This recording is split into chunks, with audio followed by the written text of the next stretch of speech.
So this one that's a little bit more dull, I think, is actually the seed potato. It's not shriveled up and squishy like it usually is after the plant is done growing. But it also makes sense because we're harvesting this potato a little early because of the frost. We also planted it late, so I think this still had a lot of life in it, and if I left this in the ground, it would produce a lot more potatoes. But I don't want to take the risk of the frost, so I am harvesting it. Maybe I'll even see if it's still edible. I don't know how it's going to taste, but we'll see.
So if you're wondering what these are foxglove flowers that I planted from seed.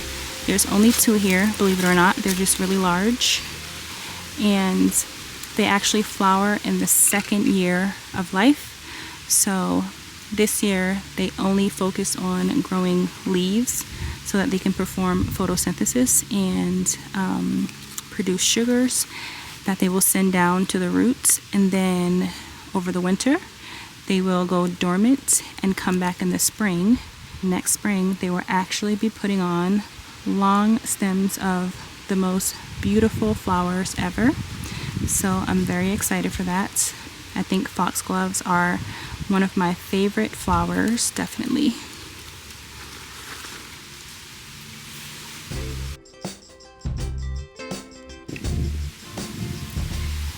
And of course, here is the lemon tree.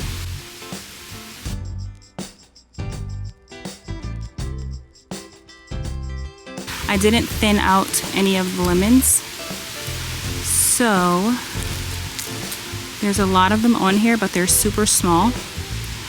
Also, I did not fertilize this lemon on a schedule. Usually I will give it some compost tea or some organic fertilizer since it is in a pot, like maybe granulated fertilizer.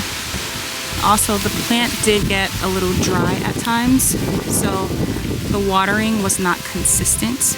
which it's very important to have a consistent watering schedule when it comes to lemons, so that when they develop, they won't be like kind of dry on the inside. So these probably won't be the best quality lemons, but then again, they are the best quality lemons because they're homegrown, and I don't think it gets any more good quality than that. But probably not gonna look the greatest on the inside. I'll probably be juicing them in like a electric juicer, because manually juicing will probably be really hard to get anything out of it. Ooh, lots of spikes. Don't mind my stained fingernails, that's from the hibiscus.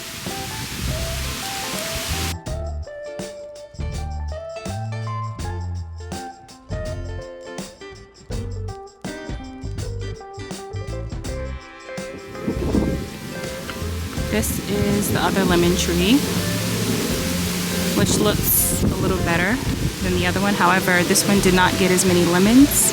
In fact, I think we only got 2 lemons on this one.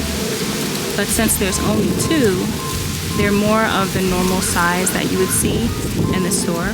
And I bet these also look perfect on the inside as well, because all the lemons didn't have to fight over the moisture. Again, looks more normal size because there's literally only 2 on this whole tree. So even though this one wasn't watered as regularly either, I think that these lemons got enough water since there's only 2.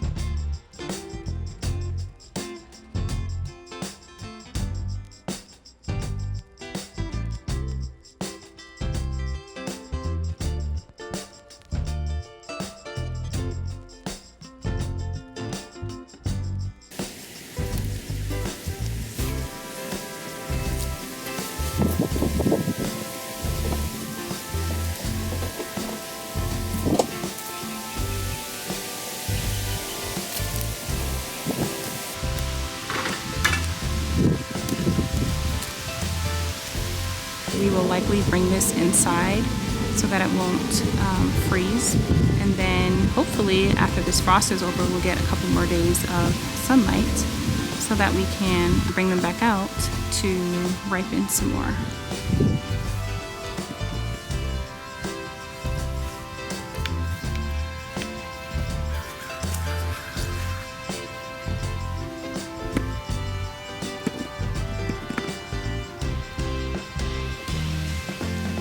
Here's the lemons that we harvested today.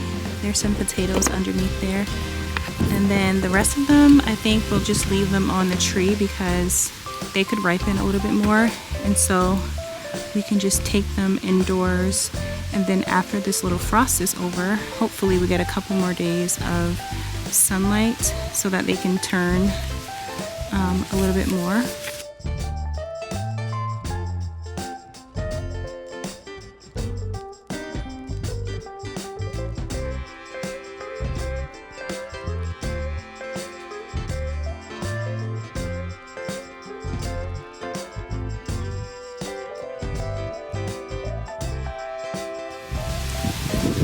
So I think I want to pull up maybe 1 or 2 carrots just to see how they look. I think I want to do this one first because when I pull back the soil, I feel like it's a pretty good size.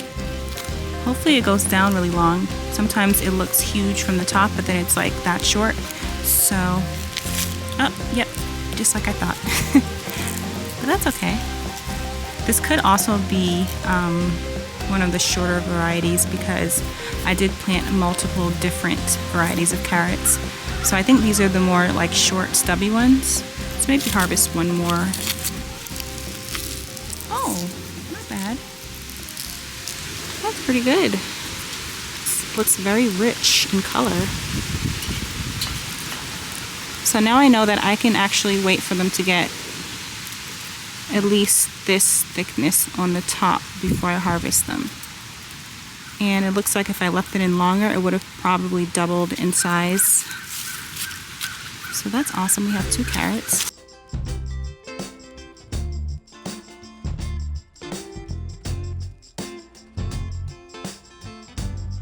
you have carrots like this that are very close together, it's good to thin them out. For example, I'll maybe take this middle one out so that the carrot on this side and on this side can get larger, since there'll be more space in between them.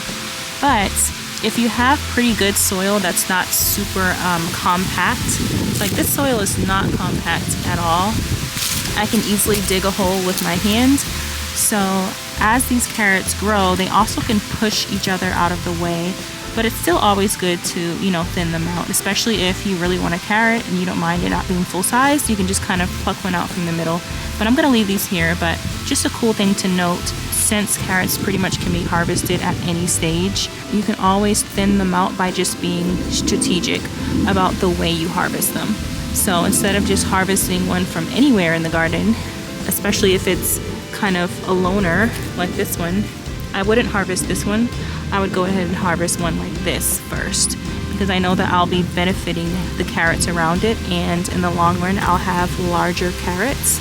So that's a cool little tip to keep in mind. And I think these will be fine through the frost. I've seen these leaves like completely freeze, but then just come back alive as soon as the sun comes out. So I'm gonna leave these here. I know for sure that the carrot is not gonna freeze because the ground is definitely not frozen yet. I think I wanna harvest this one as well. I know I'm not following my own advice that I just gave earlier about harvesting the ones that are closer together, but I want some pretty decent sized carrots today, so.